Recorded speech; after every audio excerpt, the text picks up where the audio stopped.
Now, for those communities no nga wa gyud mga programa ba nga unsa man kay inyohang ika-advise no labi na gyud sa atong mga kabatan-oran karon nga murabag sa ilang palibot wa gyud sila kahibaw wa sila kadungog nga naa di ay mga gi-initiate nga mga youth programs for you unsa may mga inyoha kang ika-advise nila nga mahimo silang proactive, mahimo silang murag instead nga problem sa community, mahimo silang asset sa community.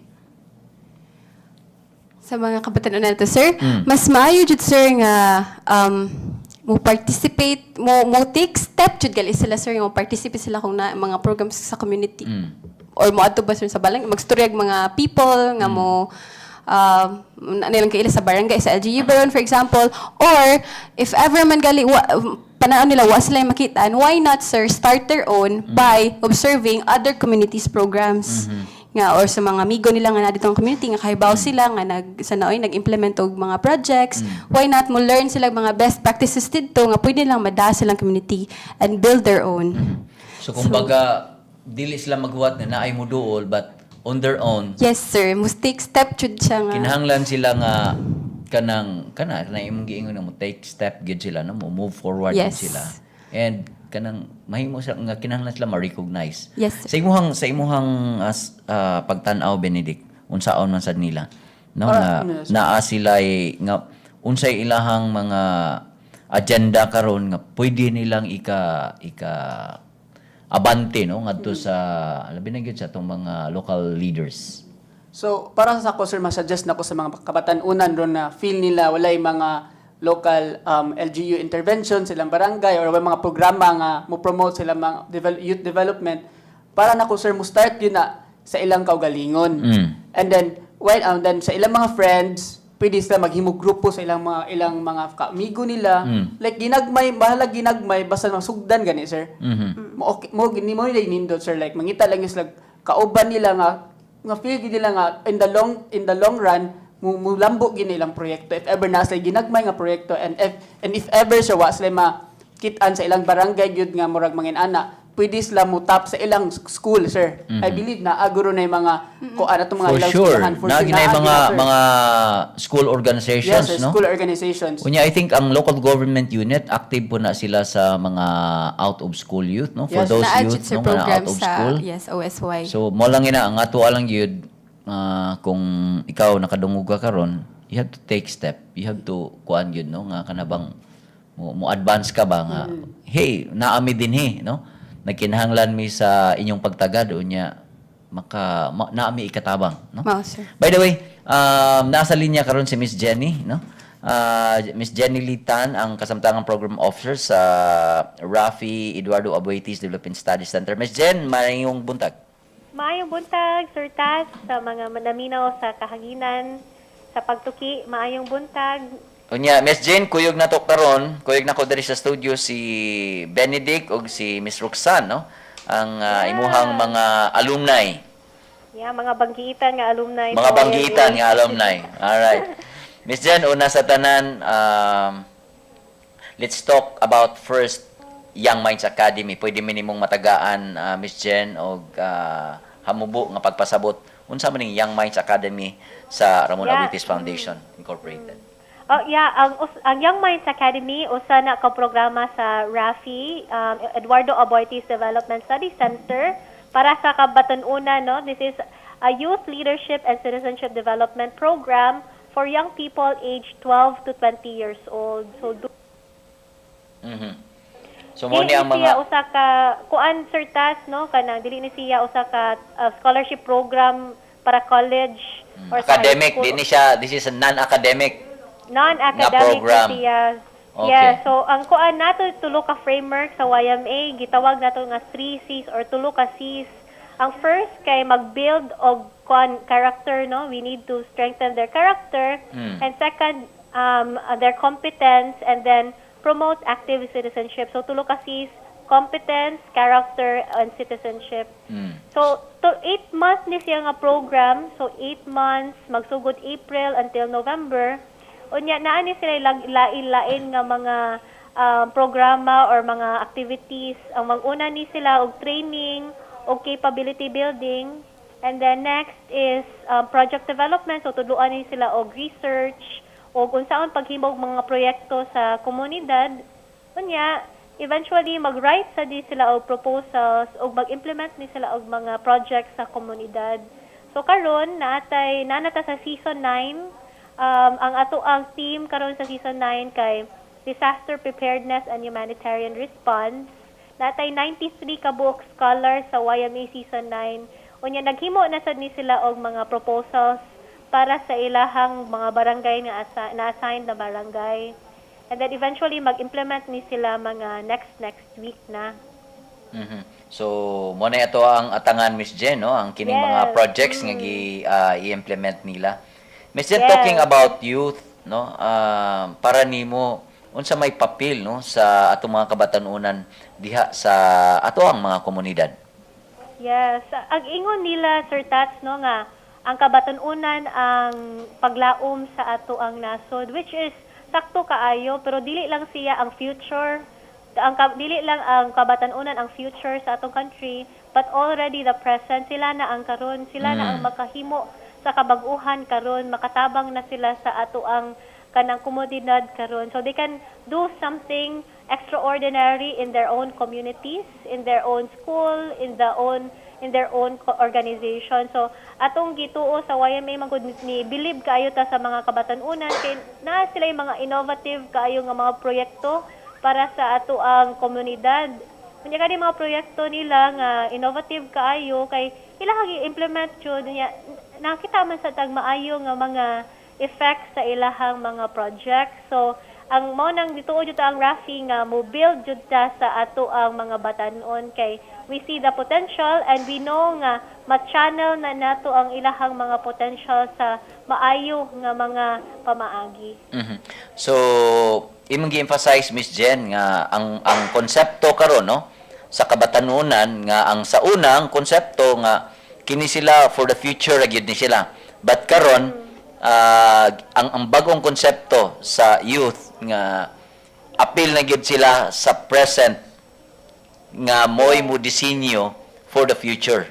Yes. So So, there yes sir. So mo na siya nga karon nga ang Young Minds Academy atong gihon ang ilahang mga skills, ang ilahang mga potentials para maka-actively participate sila sa present, maka-contribute sila mga kanang gitawag na to significant nga mga contributions para ang ilang ugma makakita na sila ug makaingon sila nga klaro na nila kung unsa ilahang padulngan.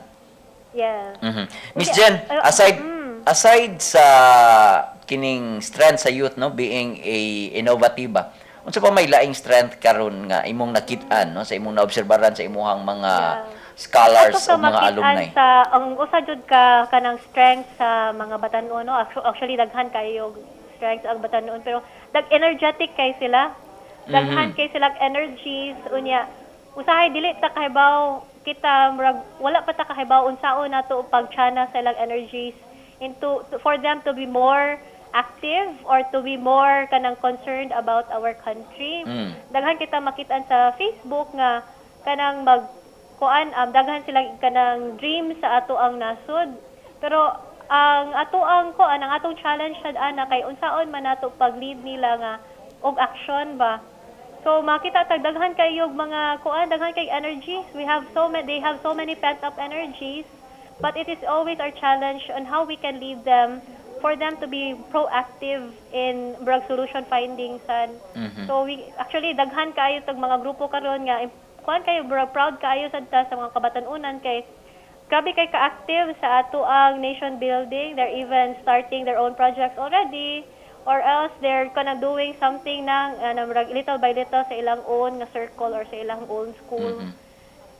Miss Jen, ikaw sa akong nasayran usamang gyud ka sa product, no, sa Young Minds Academy. In fact, kung ako malimot sa season 1 mantingali ka, Yes, no. sir. Kumusta man nga nakatabang nimo karon nga ikaw na mismo mooy nag-handle sa programa, no, ikaw na mo'y coordinator. How was it for you ang imong experience sa Young Minds Academy ug sa uban nimong mga na-eksperyensyahan labi na gyud dito sa community? And how did you relate with the present no Young Minds Academy scholars nato sa imuha pong mga kasinatian? Yeah. I think ako grateful kaayo ko sa YMA no sa una kay ang YMA man gud ang naka-lead nako para magdamgo pa sa ako ang nasod nga pwede di ay nga mas monindot pa ang ako ang komunidad, ang ako ang nasod, ang Cebu. So dito to nagsugod nga hangtod ra ba ko sa damgo or muhimo pa ko o sa akong kaugalingon nga mas maka-contribute pa ko sa ako ang damgo para sa uban. So mao jud to ang nagsugod nga kanang nindot man di ay nga mo appeal ko community development or social development na trabaho bisag dili ko inline akong kurso pag college sa community development pero dito ko nakadamgo niya I challenge myself to learn community development or social development. And then naka-conjud ko, dito jud ko naka-realize nga pwede man di ay ko katabang, naaman di ay ko potential sad, naaman sa di ay ko pwede man di ay ko maka-contribute sad. So karon makakita ko sa mga YMA scholars no, daghan kay sila mga pangandoy sa ato ang nasod, sa ilahang kaugalingon, sa ilang komunidad. Makita ka sa ilahang lang karon ng mga projects nga daghan jud sila ganahan himuon. Unya, makita sad ka nga daghan sad ang mga tawo nga ganahan mo tabang sa ilaha. So ako ang ganahan karon kay mas ma-channel pa jud nako ang ilahang damgo nga kuan sad nga ilahang mga projects kay of course daghan man dagko kay pangandoy pero magsugod man jud ta sa gagmay. So to make their projects more doable at the same time dako og impact sa komunidad. So mausa na ako ang na-learn unya morag mausa na akong ganahan i-impart sa ilaha nga they can do something different with the small things that they're doing in their projects. Miss Jen, currently unsa may mga programs karon sa YMA nga nakita nga beneficial no sa community? I'm sorry sir, I can't hear you sir. Currently Miss Jen, unsa may mga programa karon sa YMA nga nakita nimo nga beneficial no sa community karon? So sorry mga igala no, naputol ato ang linya at atong balikan so ayan nato. No, so ayan nato pag connect pagbalik later on no. Okay, mo break una ta no. Human lang ni pipila ka mga mensahe. Kahibawa mo kinsa ang labing batang gobernador sa tibuok kasaysayan sa Pilipinas? Ang 23 anyos na si Luis Miguel Villafuerte kung naila isip Migs, mo'y nadeklara isip labing batang gobernador sa Camarines Sur ug sa tibuok kasaysayan sa nasod. Kini si Pagtuki Chrissy naghatod ni ining mga gagmeng kaalam. Maayong buntag ania ang mga pinakauwahing balita nga adunay kalabutan sa atong kaluwan. Nikabat sa 12,000 ka mga senior citizens sa dakbayan sa Toledo ang nakadawat na sa gipanghatag nga tag 1,000 ka pesos nga cash assistance sa miaging adlaw. Kini ang gibutyag ni Godofredo Villarta sa Senior Citizens Affairs sa Toledo. Matod ni Villarta, pasiuna lamang kini nga madawat sa mga senior citizens sanglit aduna pa sila laing madawat sa umaabot buwan sa Disyembre. Nipasalig hinuon siya nga ihatod sa Treasurer's Office ang cash assistance alang sa mga senior nga dili makasugakad og pagbaktas aron maklaim og dili katugutan ang bisag kinsa nga mokuha nini. Hingpit nang natapos ang katukuran sa daycare center sa Barangay Paho, dakbayan sa Lapu-Lapu, human sa 5 ka buwan nga pagtrabaho. Gumikan niini, dili masukod ang kalipay sa mga magtutungha sa daycare center sa diyang hingpit na nilang nagamit ang ilang modernong tunghaan. Ang maong tunghaan inabagan ni Mayor Paz Radasa, Parents Association, kon PTA ug mga opisyales sa barangay. Gawas nga mabulukon na kolor sa ilang edipisyo, ang Vixal Foundation Incorporated ni donate og playground facility di nagdugan kini sa kaanyag sa tunghaan ug kalingawan sa mga tinunan. Gilimpyuhan na sa Prevention, Restoration, Order, Beautification, Enhancement kung probe team ang mga ilawom sa tulay sa Barangay Mabolo ug Banilad. Nasayran nga adunay 48 ka mga batan-on nga libod suroy ang narescue sa dakbayan sa Sugbon matod ni Dr. Esther Concha, Pangulo sa Department of Social Welfare and Services nga magtukod sila og bag-ong Pinoy-anan ug himuong Women's and Children's Center. Samtang katong mga adunay ginikanan, ila kining i-release apan padayon gihapon kining pagamonitoron sa social work. Ug mao kadto ang mga balita sa kalambuan karong semana. Kini si Pagtuki Puwet, maayong buntag.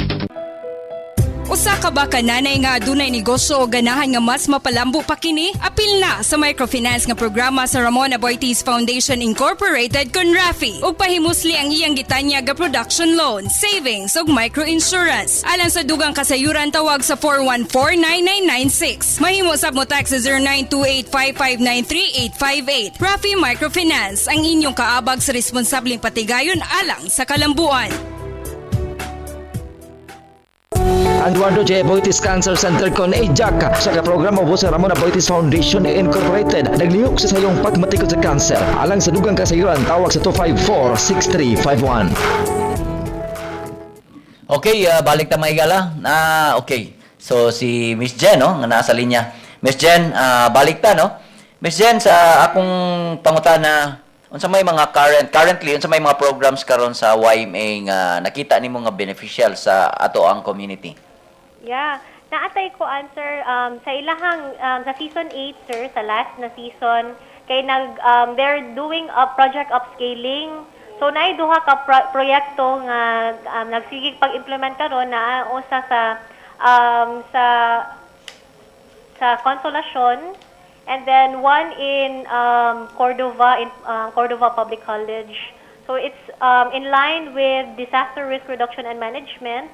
Unya makakita jud ta nga ang ilahang mga beneficiaries sad kay mga young people. So they're kanang educating young people to be disaster resilient sad to also organize themselves kay ang pag-ready nato sa mga katalagman sa mga disasters kay dili ra na sa trabaho sa ato ang barangay captain pero trabaho na sa tanan. So ilahang urge ang mga young people nato sa barangay nga mo step up ug panginlabot sa in disaster preparedness nga mga kalihukan.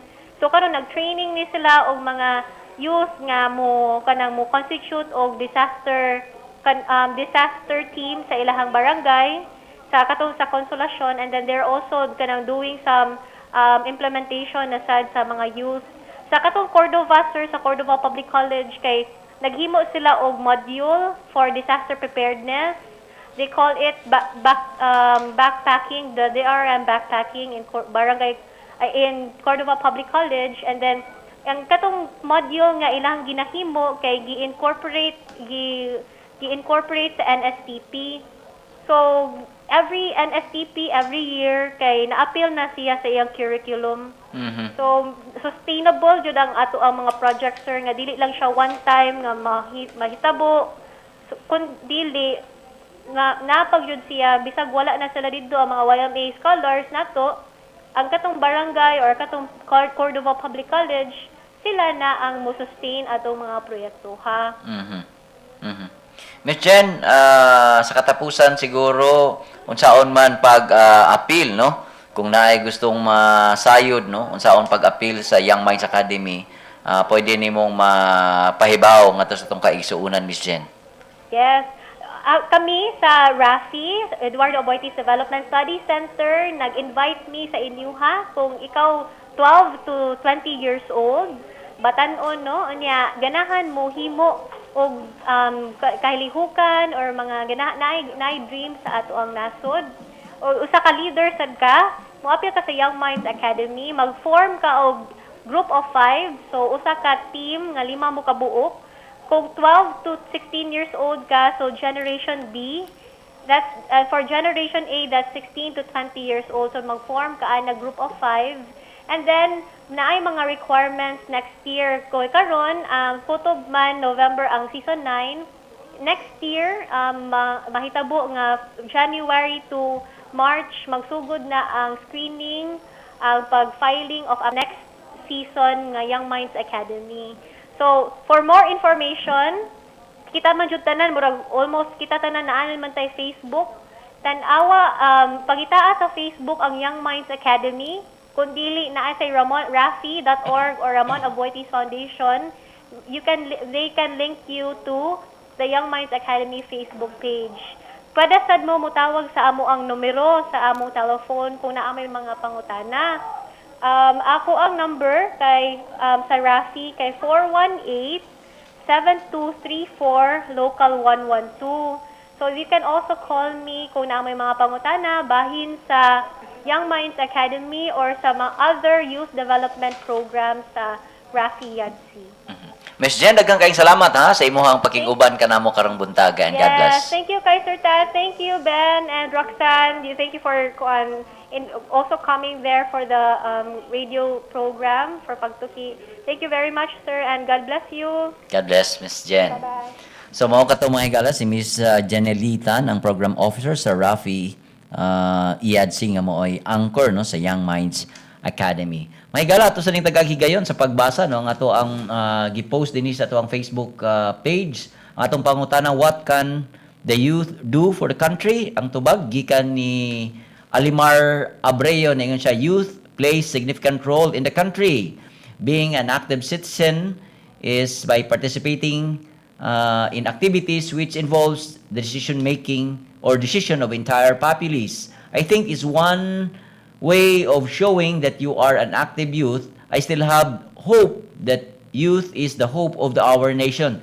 Being a responsible individual and active citizen have great help in attaining positive change in our country. It's as old saying says, many are called, but few were able to follow and be a role model of everyone. For this new generation, we always hope that someone will effect change, not just for himself, but for others. Sumatod pa ni Alimar Abreu.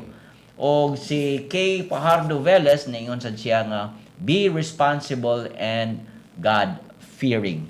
So, mao na siya ang tampo, no? Gikan sa ato ang mga kaigsuunan ni post sa ato ang Facebook page. Yes, balik ta sa inyo ha, Miss Roxanne and Benedict, no? So, karon kamo sa inyohang nasinati na how can you kanang encourage, no, individual or youth, no, nga naminaw karon nga mahimo silang active youth citizen. Ko answer, for me, kanilang jud sa mga kabatanunan nga nato karon nga naminaw, pasensya mag-English ko, pero tanawa yung palibot, look around you, you know, carefully scrutinize everything, look around you, there is something you can do, Jud. And if you think nga maglisod pa ka nga ikaw ra usa, look around you again. There are programs led by the youth. There are programs for the youth. You can start to volunteer. And I mean really volunteer. Take courage, Jude, to volunteer and to join, to participate.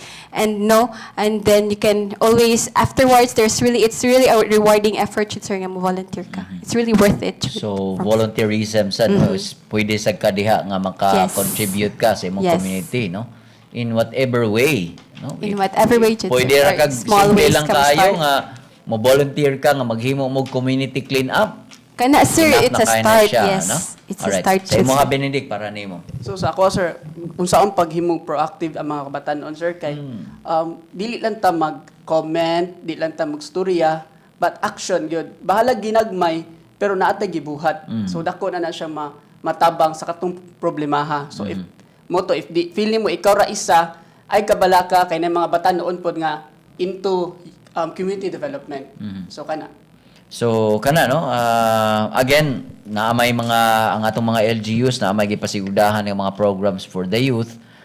Siguro mo take advantage pod sila, no, sa mga activities ba nga naa sa ilang barangay. Nya for those youth nga medyo layo, no, sa mga usahin na namugod tay mga kaigsuunan nga mga kabatanunan nga layo sa lungsod o baka sa proper, pwede silang makasugod sa ilang kaugalingon, no? Pwede sad sila og muhimo siguro og mga pagpananom, no, sud sa ilang community o baka magtudlo og mga kabataan, no, labi na gid nga naa sad sa mga ilang barangay. So daghan gyud ay kayog mahimo. So kini siyang tanan, dako ni siya og ma-contribute labi na gyud sa kanang gitawag nato pag-build na to sa ato ang nation. Okay? So siguro ari ko sa inyong hinapos nga mensahe, no? So unahon na lang ako si Benedict kay si Miss Roxanne na akong giuna ganina. Yes, ang imong message to the youth, Benedict. Ako mensahe para sa mga kabatanunan, sir, kay naatay mabuhat sa atong komunidad. kailangan lang nato og dili lang ta mag-ingon, magsige lang ta og storya, mo lagi na dapat himo to action. Kung ikaw naminaw karon, i-feel mo ikaw ra isa ay kabalaka na ay mong eskwelahan, pili ka mo storya sa imong teacher, i-feel mo walay maminaw nimo ato ay mong eskwelahan, or pwede pod imong barangay, if maikog ka maadto sa inyong barangay hall, pangita og mga kauban nga pareha nimo og utok, pareha nimo og kanang tumong. Kana siya, sir, mao lang gid na, sir. Yeah, right. Rather than mohimo ka og mga or ma-involve kag mga kalihukan nga makadaot no, sa imong kaugalingon ug sa imong komunidad. Benedict, daghang kayong salamat ha sa imong pagtambong dinhi sa tuang programa, no. Yes, Miss Roxanne. Ako lang sa Jude is, for everyone, for all the youth na karon, take part, Jude, in the solutions and in solving problems in your community. So, participate lang sa Jude. Please, get the confidence to just talk to anybody nga pwede makatabang nimo or pwede ka nga makatabang sad nila. So, and most importantly, love our country. Nindot kayo yung Philippines and be proud that you're a Filipino youth. So, matandog man sad Miss Roxanne, no? Daghang kayong salamat, Miss, sa imong salamat, Sir Tats. pagkuyog namo karong buntaga o niya. I hope nga naka-inspire mo sa atong youth nga naminaw karon nga sila sad matandog sad sila sa inyong mga mensahe sa inyong gipaambit, no? Kay it's about time nga ma-involve ang mga youth karong panahon na, no? Let's not wait for the future. Wa pa ta kay bag maabot bagdi. But ang importante ang present, no? So gitagaan og higayon og dakong panahon ang youth nga ma-involve yun in nation building. So once again, daghang kayong salamat sa inyong pagtambong unya hope nga kanang inyong mga programs and projects and undertakings magmalampuson mo, no? So good luck and God bless. So mahigala, no, mao ko to atong bisita. Aduna pa tay pipila ka mga oras ako talan ni pasupot. Tuman Cebu pwede kaayo. Unsa ang tumong sa Mega Cebu? Ang tumong sa Mega Cebu mao ang pag-implement sa gihimo nga integrated master plan nga motubag sa mga problema nga giatubang nato karon sama sa basura, baha, water shortage, traffic ug uban pa. Hangyo namo sa mga driver tuman sa traffic rules and regulation. Hunong sa jeepney stop lang, subay lang sa inyong lane. Walay paugatay, sunod lang tabay. Ayaw himuha og parking nganan ang dalan. Ipatanaw ang tambutso sa inyong sakyanan kanunay para paglikay sa smoke belching. Kung naa kay disiplina sa dalan, ang tanan sigurado nga ang traffic maminusan. Hangyo lang mibay, pwede. Tuman Cebu, pwede kaayo. Limpyo Cebu, pwede kaayo. Hangyo namo kaninyo, ayaw ilabay ang inyong basura sa dalan, kanal, ibornal ug mga sapa kay hinungdan sab kini sa baha. Kung walay basurahan nga makita, isulod sa bag o sa bulsa. Ayaw pataka og pangluwa sa dalan. Ayaw pataka og pangihi sa dalan. Limpyohi inyong kaugalingong tugkaran. Kung walay nagkatag nga basura sa dalan, pagkahapsay gyud sa panghuna-huna ug dughan. Hangyo lang mibay, pwede. Limpyo Cebu, pwede kaayo. Usa ka pahinumdom gikan sa Metro Cebu Development Coordinating Board kon MCDCB sa Ramon Aboitiz Foundation Incorporated og Aboitiz. Alang sa inyong training needs, contact Eduardo Aboitiz Development Studies Center at 35 Lupicina Street at 418-7234 Local 108. It has function rooms and plenary hall with Wi-Fi connection. Eduardo Aboitiz Development Studies Center where a meeting of minds takes place. Mahigala, wala nagkikitay panahon. Daghang kayong salamat, no? Pag-usab nila ni Miss Roxanne og ni Benedict. Sa ngalan sa akong mga kaubanan sa buhat, si Miss Jen Fabillar og ingon man sa bangato ang Mascom intern si Miss Jeda Marie Perez sa University of San Jose Recoletos. Moingon na lang ko ang sunod semana sa samang tak na adlaw og stasyon. Mayong buntag, mga Bisaya.